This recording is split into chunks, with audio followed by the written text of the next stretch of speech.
Thank you, Mr. Prime Minister. It is an honor to be back here. I've been here many times before as an American visiting, and then as a member of the United States Senate, but now for the first time as the Secretary of State of the United States, and it's an honor to be here. And it's an honor to serve in this role on behalf of President Donald Trump, who, as you've accurately stated, Mr. Prime Minister, is a tremendous friend of Israel. There's been no stronger ally for Israel in the White House than President Trump. He's also a man that speaks clearly and unambiguously and makes clear his views on issues. The first he's made clear is, and as you've pointed out, and the hostages need to come home, they need to be released, and you work in very close coordination with him.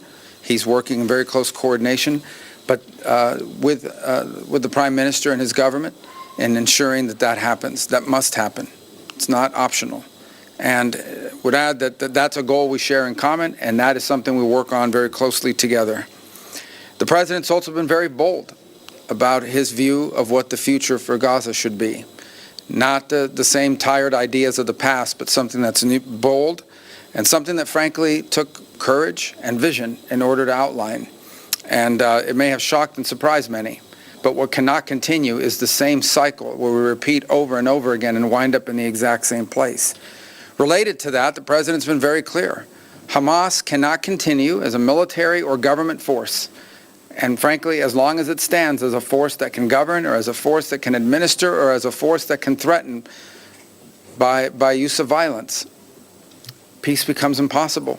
They must be eliminated. They must be eradicated. On the broader issues that we discussed as well is the questions in Syria. And while the fall of Assad is certainly promising and important, if Syria replacing one destabilizing force for another is not a positive development. And that is something that we will watch very carefully as we seek to craft our own strategy with regards to how to approach the events in Syria.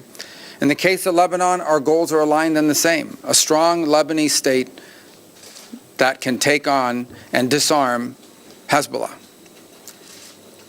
The common theme in all of these challenges is Iran. It is the single greatest source of instability in the region. Behind every terrorist group, behind every act of violence, behind every destabilizing activity, behind everything that threatens peace and stability for the millions of people who call this region home, is Iran. And by Iran, I mean the Ayatollahs. By Iran, I mean its regime. A regime who, by the way, its people don't support. The people of Iran are victims of that regime. And so I think it's important to constantly point that whether we talk about Hamas, or we talk about Hezbollah, or we talk about violence in the West Bank, or we talk about destabilization in Syria, or we talk about any of these issues, the militias in Iraq, they all have behind them one common theme: Iran. And that must be addressed. And there can never be a nuclear Iran. A nuclear Iran that could then hold itself immune from pressure and from action. That can never happen. The President's been clear about that as well. And so I close where I began by reiterating our strong support for our allies, very close allies and partners here in Israel, to the people of this great country, for whom we have tremendous love and respect for everything you're facing, have faced, and continue to face. It is an extraordinary story of bravery. A nation founded in the ashes and in the aftermath of a horrifying crime against humanity, stood from its very inception, from the very day of its birth, against threats from every angle and every corner, and has served as an example to the world of a pluralistic society, a free enterprise democracy, and one that if there were more Israels in the Middle East, more countries like that, the world would be a safer and a better place. And this is what we hope for the region and for our planet.